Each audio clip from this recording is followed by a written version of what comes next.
ভাবুকি আহি পৰিছে নেকি গিবন অভয়াৰণ্যলৈ। গিবনৰ মাজেৰে যোৱা ৰেলপথৰ দাঁতিত স্থাপন বৈদ্যুতিক খুঁটা। ৰেলপথৰ বৈদ্যুতিক তাঁৰত লাগি বান্দৰৰ মৃত্যুৰ আশংকা।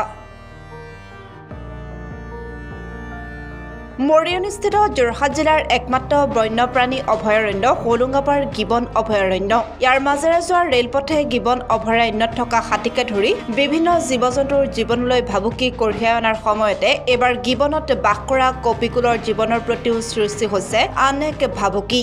এইবাৰ ৰেলৰ বৈদ্যুতিক ইঞ্জিন চলাচল কৰিবৰ বাবে গিবনৰ মাজেৰে যোৱা ৰেলপথৰ দাঁতিত ৰেল বিভাগে বৈদ্যুতিক খুঁটা স্থাপন কৰাৰ লগতে বিদ্যুতৰ তাঁৰ সংযোগ কৰা দেখা গৈছে, যাৰ পৰিপ্ৰেক্ষিতত গিবনকে ধৰি আন প্ৰজাতিৰ বান্দৰ ৰেলপথৰ সিটোপাৰৰ পৰা ইটোপাৰ হোৱাৰ সময়তেই বৈদ্যুতিক তাঁৰত লাগি মৃত্যু হোৱাটো পূৰ্ণ সম্ভাৱনা থকাৰ আশংকা কৰি চিন্তিত হৈ পৰিছে স্থানীয় লোকৰ লগতে প্ৰকৃতি প্ৰেমীসকল। উল্লেখ্য যে গিবন অভয়াৰণ্যত গিবনকে ধৰি এছিয়াৰ 7টা প্ৰজাতিৰ কপিকুল একেলগে দেখিবলৈ পোৱা যায় একমাত্ৰ অভয়াৰণ্য গিবনত।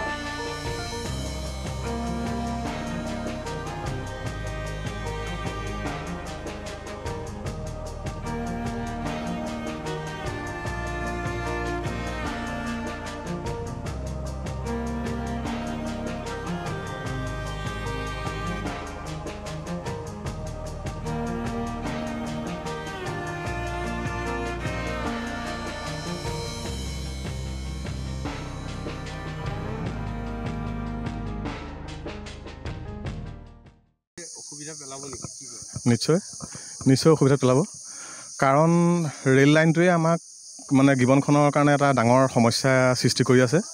আৰু তাৰ লগতে এতিয়া যেতিয়া এইটো ইলেক্ট্ৰিক ট্ৰেইনৰ যেতিয়া ব্যৱস্থা কৰিছে, তেতিয়াহ'লে এই সমস্যাটো আৰু দুগুণ বাঢ়ি যাব। তাৰমানে কথাটো হ'ল, যিখিনি ধৰক আপোনাৰ পিকটেইল আছে বা যিখিনি গিবন আছে, সেইখিনিয়ে ইয়াত জাপ মৰাটো মানে এইটো 100% চিয়'ৰ। মানে তাত জঁপিওৱাৰ লগে লগে আৰু ইয়াৰ কিমান ভল্টেজত এইটো মানে আছে মই ভালকৈ নাজানো, কিন্তু মৰাটো মানে এইটো চিয়'ৰ নহয়। চলিউশ্যনটোতো নায়েই, কাৰণ মানে কথাটো হ'ল কি হ'ল, কামটোতো অলৰেডি হৈয়ে গ'ল। মানে মাজতে শুনিছিলোঁ যে এইটো ষ্টে কৰি থোৱা আছে, মানে এইটো বন্ধ কৰিব। কিন্তু মই মানে এটা কথা ভাবোঁ, ইমান টেকন'লজি ইমান আগবাঢ়িলে আজি পৃথিৱীত, এই জেগাটুকুৰা যদি এই ইলেক্ট্ৰিকৰ ব্যৱস্থা নকৰি যদি কিবা বেলেগ ইঞ্জিনৰ এইকণ মানে চলাৰ কিবা যদি ব্যৱস্থা কৰিব পাৰিলেহেঁতেন চৰকাৰখনে, তেতিয়া মানে বেছি ভাল হ'লহেঁতেন। আহিছিলে মানে নেচাৰেলি যিখিনি গছ আচলতে ইয়াত আছে, আপোনালোকে দেখিব এতিয়া এই গছখিনি আৰু অলপ দিনৰ পিছত ৰেলে এইখিনি গছ কাটি দিব। কাটি দিয়াৰ লগে লগে আকৌ তেওঁলোকৰ অহা যোৱাটো বন্ধ হৈ যাব। মানে তেওঁলোকৰ মানে মই এটা কথাই বুজি পাইছোঁ যে পৃথিৱীখন অকল মানে আমাৰ মানুহৰ কাৰণে, জীৱ জন্তু চৰাই চিৰিকটি পখিলা এইবোৰৰ কথা চিন্তা কৰিবলৈ এতিয়া সময় নাই কাৰো। মুঠতে নিজৰ সুবিধাখিনি কৰি লৈছে, কথা সিমানে আৰু।